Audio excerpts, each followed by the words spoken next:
Assalamualaikum warahmatullahi wabarakatuh. Perkenalkan, nama saya Gusmita N. Lorenza Purba dari Prodi Biologi Stambuk 2017 Fakultas Sains dan Teknologi UIN Sumatera Utara. Nah, tujuan saya membuat video ini adalah untuk memenuhi tugas akhir semester mata kuliah Anatomi Fisiologi Manusia yang diampu oleh Ibu Sukria MSc. Nah, di sini saya akan membahas tentang anatomi dan fisiologi pada sistem saraf. Nah, apa sih sistem saraf itu? Sistem saraf itu adalah struktur yang terdiri dari komponen-komponen sel saraf atau neuron yang memungkinkan pemaduan secara tepat dari fungsi-fungsi internal dan penyesuaian terhadap perubahan lingkungan luar. Selanjutnya ada sel saraf. Sel saraf ini terbagi atas dua, yaitu neuron dan neuroglia. Nah, neuron sendiri adalah sel yang mengantarkan impuls atau rangsangan dari reseptor ke otak atau sebaliknya. Nah, selanjutnya itu ada bagian-bagian dari neuron.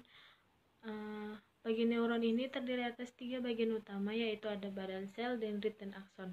Badan sel ini adalah bagian yang mengandung inti dan berfungsi untuk menerima impuls dari dendrit dan diteruskan ke akson.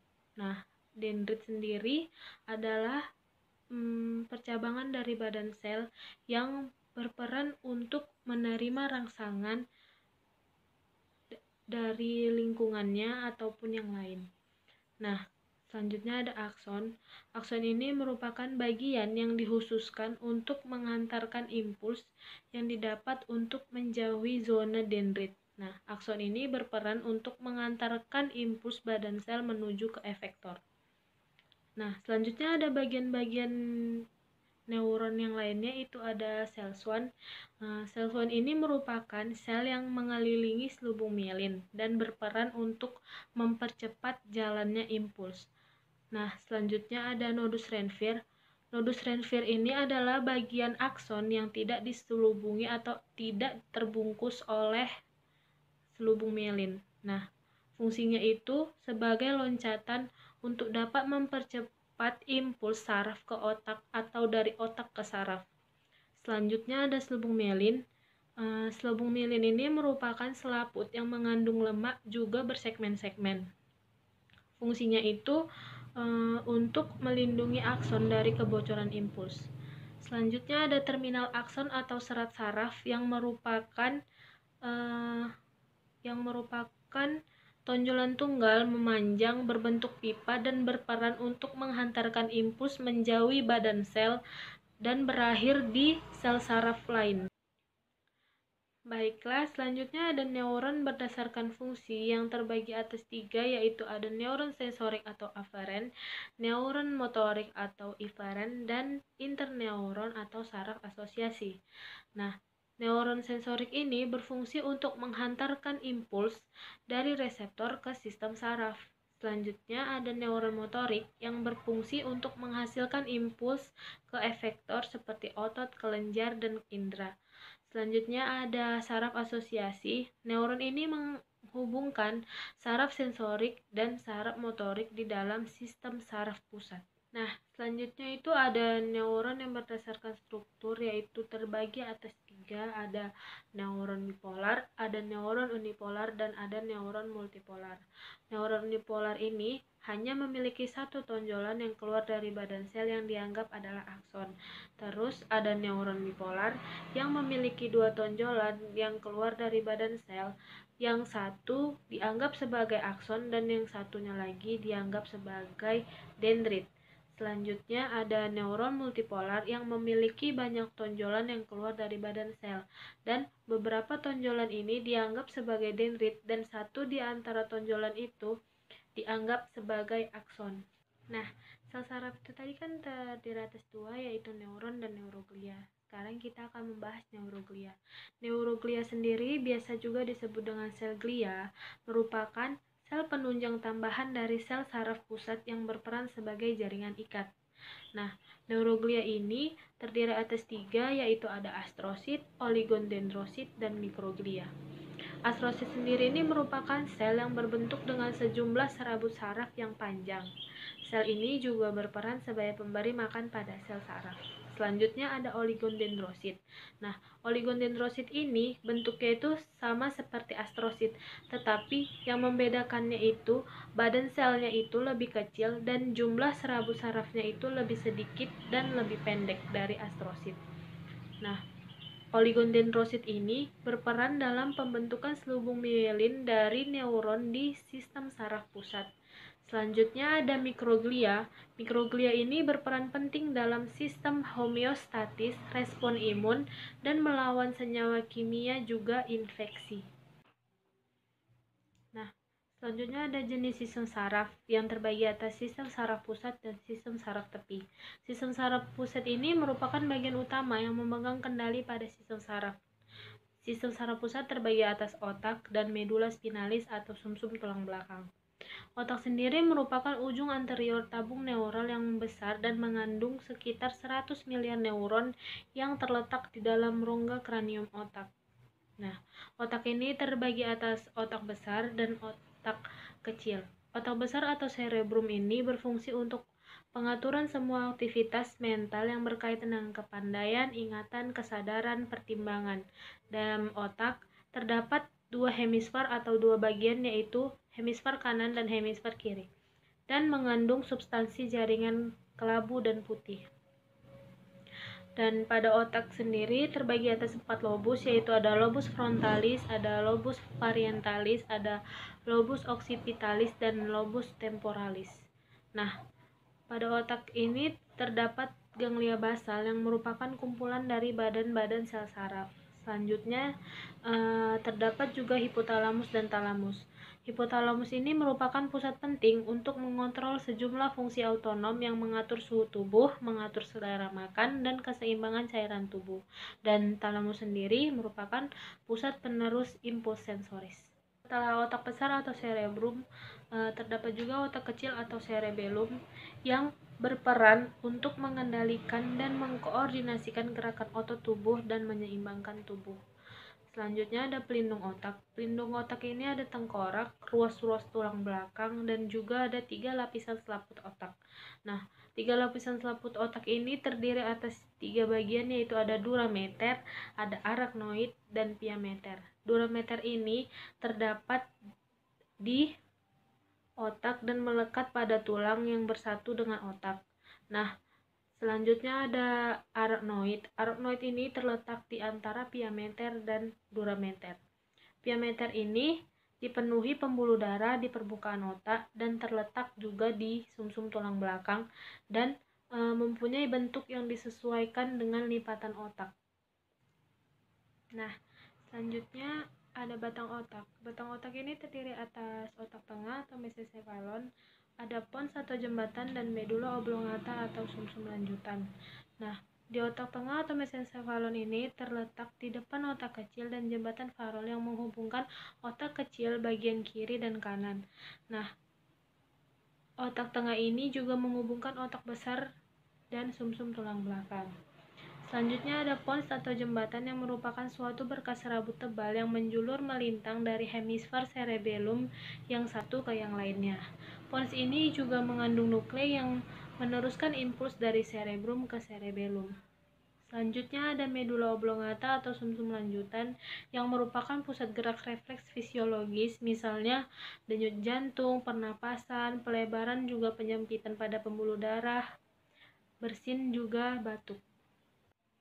Nah, setelah otak, ada medula spinalis atau sumsum tulang belakang.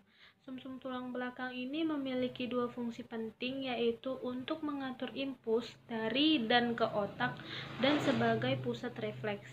Nah, pada irisan sumsum tulang belakang ini terbagi atas dua bagian, yaitu ada satu bagian bahan kelabu dengan bentuk kupu-kupu yang terdiri atas badan sel, dan yang kedua ada bagian luar bahan putih yang terdiri atas ikatan akson dan dendrit.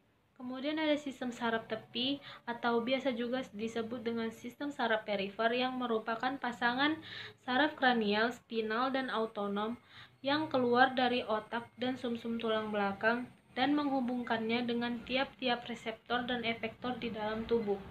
Kemudian di dalam saraf tepi terdapat saraf spinal yang terdiri atas 31 pasang saraf spinal. Yang pembagiannya itu adalah ada 8 pasang di saraf leher atau servikal, yaitu C1 sampai C8.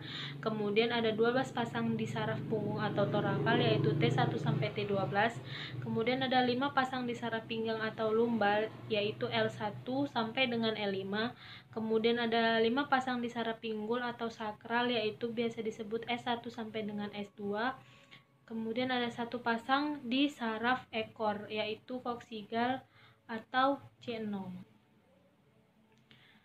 Kemudian ada nervus kranial. Nervus kranial ini juga biasa disebut dengan saraf kranial yang terbagi atas 12 saraf, yaitu ada saraf olfaktorius yang mensarafi indera penciuman, kemudian ada nervus opticus yang mensarafi indera penglihatan tajam penglihatan, kemudian ada saraf oculomotorius yang mensarafi gerakan pada bola mata dari dalam keluar. Kemudian ada saraf troclearis yang mensarafi gerakan bola mata ke bawah dan ke samping kanan dan kiri. Kemudian ada saraf trigeminus yang mensarafi kulit wajah, refleks kornea, kepekaan lidah, dan gigi. Kemudian ada saraf abdusen yang mensarafi gerakan bola mata ke samping. Kemudian ada saraf facialis yang mensarafi otot wajah, lidah, atau pengecapan. Kemudian ada saraf auditorius yang mensarafi indera pendengaran dan menjaga keseimbangan. Kemudian ada saraf glossopharyngeus yang mensarafi gerakan lidah dan menelan. Kemudian ada saraf vagus yang mensarafi faring dan laring, gerakan pita suara, juga menelan. Kemudian yang ke-11 ada saraf aksesorius yang mensarafi gerakan kepala dan bahu, juga ada yang terakhir saraf hipoglossus yang mensarafi gerakan lidah. Selanjutnya ada sistem saraf otonom, yang dimana sistem saraf ini tidak dapat diatur sesuka kita. Saraf otonom ini tidak diatur dengan sengaja oleh cerebrum. Sistem saraf otonom terbagi atas saraf simpatik dan saraf parasimpatik. Saraf simpatik sendiri menimbulkan rangsangan yang diberikan, yaitu adalah meningkatkan denyut jantung, nafas cepat dan dalam. Kemudian dia menaikkan tekanan darah. Kalau saraf parasimpatik itu adalah kebalikan dari saraf simpatik. Misalnya dia memperlambat denyut jantung, menurunkan tekanan darah, terus memperlambat nafas. Nah, jadi pada saraf simpatik dan parasimpatik ini keduanya mempunyai dampak yang berlawanan pada organ yang dilayaninya. Bagaimana keadaan tangan kita jika terkena benda yang panas? Nah, maka tangan kita akan merespon dengan cepat untuk menghindari benda yang panas tersebut. Jadi, rangsangan panas ini dideteksi dengan menggunakan reseptor sensori dan direspon motorik efektor. Dan kedua sel ini bekerja bersama-sama sehingga dapat merespon ancaman dengan cepat. Nah, ketika kita memegang benda yang panas, reseptor panas pada ujung saraf ujung neuron sensorik ini mendeteksi rangsangan dan mengirim informasi ke interneuron ke sistem saraf pusat. Kemudian neuron motorik mengirimkan respon dari sistem saraf pusat ke otot rangka pada lengan kita sehingga menyebabkan otot berkontraksi dan kita pun segera menarik tangan kita dari benda yang panas itu. Nah, penghantaran impuls oleh neuron sensorik tersebut melalui dua cara, yaitu melalui sinapsis dan membran sel. Penghantaran impuls melalui membran sel dapat terjadi karena beda potensial listrik antara bagian luar dan bagian dalam sel. Nah, jadi bagaimana proses penghantar impuls saraf pada neuron? Nah, jadi ketika akson dalam kondisi aktif, akson akan mengantarkan impuls saraf dan kondisi ini juga biasa disebut dengan potensial aksi. Dan potensial aksi ini dihasilkan melalui aliran ion bermuatan positif yang melewati membran akson. Pada potensial aksi, saluran Na+ dan K+ yang bergerbang menjadi tertutup, saluran tak bergerbang atau tidak ditunjukkan mempertahankan potensial istirahat. Ini biasa disebut dengan polarisasi. Kemudian ada rangsangan membuka beberapa saluran natrium, aliran masuk Na+ melalui saluran-saluran tersebut mendepolarisasi membran. Nah, jika mencapai ambang batas, depolarisasi ini memicu potensial aksi. Nah, selanjutnya ada fase kenaikan potensial aksi, di mana depolarisasi membuka sebagian besar saluran natrium, sementara saluran kalium masih tertutup. Nah, aliran masuk Na+ membuat bagian dalam membran positif dibandingkan bagian luar. Nah, selanjutnya ada fase repolarisasi, di mana sebagian besar saluran natrium menjadi terinaktivasi, memblokir aliran masuk Na+, dan sebagian besar saluran kalium terbuka, melewatkan aliran masuk K+ yang membuat bagian di dalam sel negatif kembali. Dan kemudian ada fase hiperpolarisasi. Nah, pada fase hiperpolarisasi, saluran natrium ini menutup, namun beberapa saluran kalium masih terbuka. Saat saluran-saluran kalium ini menutup dan saluran natrium tidak lagi terblokir, maka membran kembali ke kondisi istirahat. Nah, ketika potensial aksi sampai pada akson terminal, impuls listrik ini beralih ke sel lain melalui koneksi seluler yang biasa disebut dengan sinapsis. Ruang antara neuron presinaptik dan sel postsinaptik ini disebut dengan celah sinaps.